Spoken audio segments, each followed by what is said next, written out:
भवन द्वार का थोकड़ा, वैमानिक देवों का अधिकार, चौथा बोल। पहले दूसरे देवलोक में 2700 योजन का आंगन यानी आंगन की मोटाई है। महल 500 योजन के ऊंचे हैं। तीसरे चौथे देवलोक में 2600 योजन का आंगन है। महल 600 योजन के ऊंचे हैं। पांचवें छठे देवलोक में 2500 योजन का आंगन है। महल 700 योजन के ऊंचे हैं। सातवें आठवें देवलोक में 2400 योजन का आंगन है। महल 800 योजन के ऊंचे हैं। नौवें 10वें 11वें 12वें देवलोक में 2300 योजन का आंगन है। महल 900 योजन के ऊंचे हैं। नवग्रह में 2200 योजन का आंगन, महल 1000 योजन के ऊंचे हैं। 5 अंतर विमानों में 2100 योजन का आंगन है। महल 1100 योजन के ऊंचे हैं। चौथा बोल समाप्त। पांचवा बोल। ओह भगवान, इंद्रादिक देवों के भोग में कौन सी देवियां काम आती है? हे गौतम, जो अपरिगृहिता देवियां पहले देवलोक में रहती हैं, उनमें से एक पल की स्थिति से लेकर 7 पल की स्थिति वाली देवियां पहले देवलोक के काम में आती है। 7 पल से एक समय अधिक की स्थिति से लेकर 10 पल तक की स्थिति वाली देवियां तीसरे देवलोक के काम में आती है। 10 पल से एक समय अधिक की स्थिति से लेकर 20 पल तक की स्थिति वाली देवियां 5वें देवलोक के काम में आती है। 20 पल पल्यपम से एक समय अधिक की स्थिति से लेकर 30 पल की स्थिति वाली देवियां 7वें देवलोक के काम में आती है। 30 पल्यपम से एक समय अधिक की स्थिति से लेकर 40 पल्यपम तक की स्थिति वाली देवियां 9वें देवलोक के काम में आती है। 40 पल्यपम से एक समय अधिक की स्थिति से लेकर 50 पल्यपम तक की स्थिति वाली देवियां 11वें देवलोक के काम में आती हैं। जो अपरिगृहिता देवियां दूसरे देवलोक में रहती हैं, उनमें से एक पल्यपम झाझेरी की स्थिति से लेकर 9 पल्यपम तक की स्थिति वाली देवियां दूसरे देवलोक के काम में आती है। 9 पल्यपम से एक समय अधिक की स्थिति से लेकर 15 पल्यपम तक की स्थिति वाली देवियां चौथे देवलोक के काम में आती है। 15 पल्यपम से एक समय अधिक की स्थिति से लेकर 25 पल्यपम तक की स्थिति वाली देवियां छठे देवलोक के काम में आती है। 25 पल्यपम से एक समय अधिक की स्थिति से लेकर 35 पल्यपम तक की स्थिति वाली देवियां 8वें देवलोक के काम में आती है। 35 पल्यपम से एक समय अधिक की स्थिति से लेकर 45 पल्यपम तक की स्थिति वाली देवियां 10वें देवलोक के काम में आती है। 45 पल्यपम से एक समय अधिक की स्थिति से लेकर 55 पल्यपम तक की स्थिति वाली देवियां 12वें देवलोक के काम में आती है। अहो भगवान, देवलोकों में किस प्रकार की परिचारना होती है? हे गौतम, पहले दूसरे देवलोक में मनुष्य की तरह शरीर काया की परिचारना है। तीसरे चौथे देवलोक में स्पर्श की परिचारना है। 5वें छठे देवलोक में रूप की परिचारना है। 7वें 8वें देवलोक में शब्द की परिचारना है।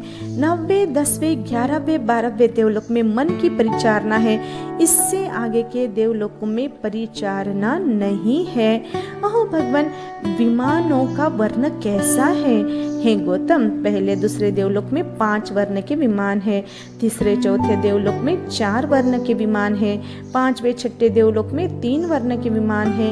7वें 8वें देवलोक में 2 वर्ण के विमान है। 9वें 10वें 11वें 12वें देवलोक में तथा 9 ग्रह और 5 अंतर विमानों में 1 सफेद वर्ण के विमान है। ओह भगवान, देवलोकों में कितने बोल मनोज्ञ होते हैं? हे गौतम, सब देवलोकों में 12 देवलोक, 9 ग्रह, 5 अंतर विमान, 10 बोल मनोज्ञ है। मनोज्ञ शब्द, मनोज्ञ रूप, मनोज्ञ गंध, मनोज्ञ रस, मनोज्ञ स्पर्श, मनोज्ञ कांति, मनोज्ञ लावण्य यानी चतुराई, मनोज्ञ गति, मनोज्ञ ज्योति और मनोज्ञ आयुष्य। 5वां बोल समाप्त। 6ठा बोल। अहो भगवान, नारकी और ज्योतिषी देवों का अवधि ज्ञान कितना होता है?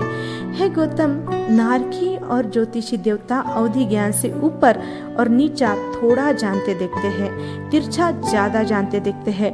भवनपति और वैनवंतर देव ऊंचा अधिक जानते देखते हैं, नीचा और तिरछा थोड़ा जानते देखते हैं। वैमानिक देव नीचा अधिक जानते देखते हैं, ऊंचा और तिरछा थोड़ा जानते देखते हैं।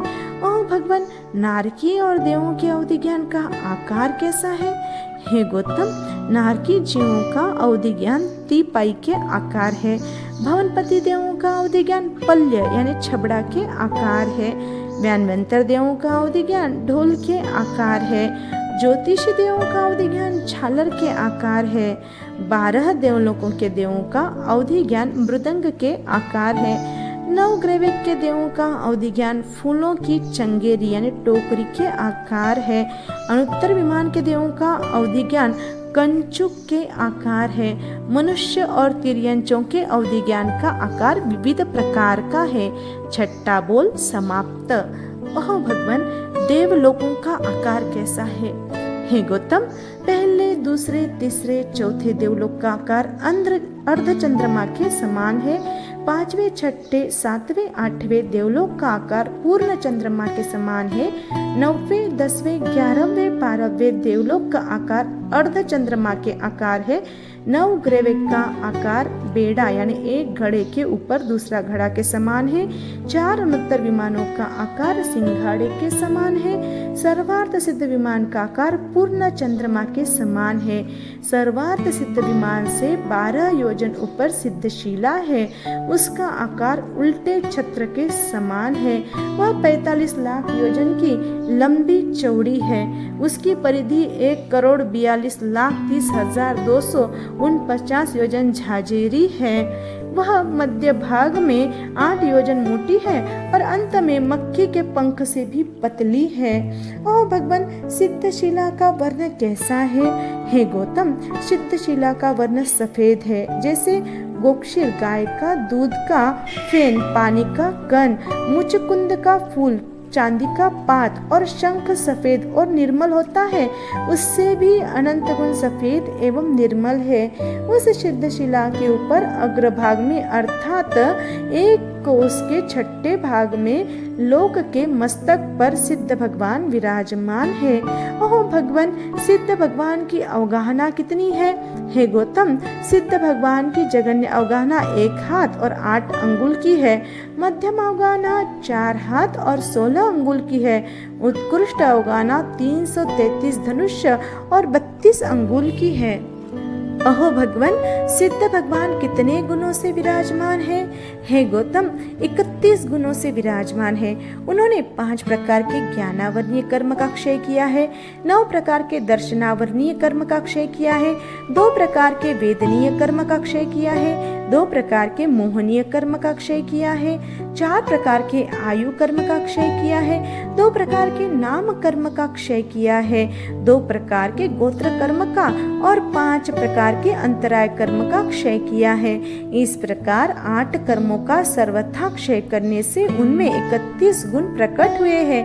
वे जन्म, जरा, मरण, भय, रोग, शोक रहित है।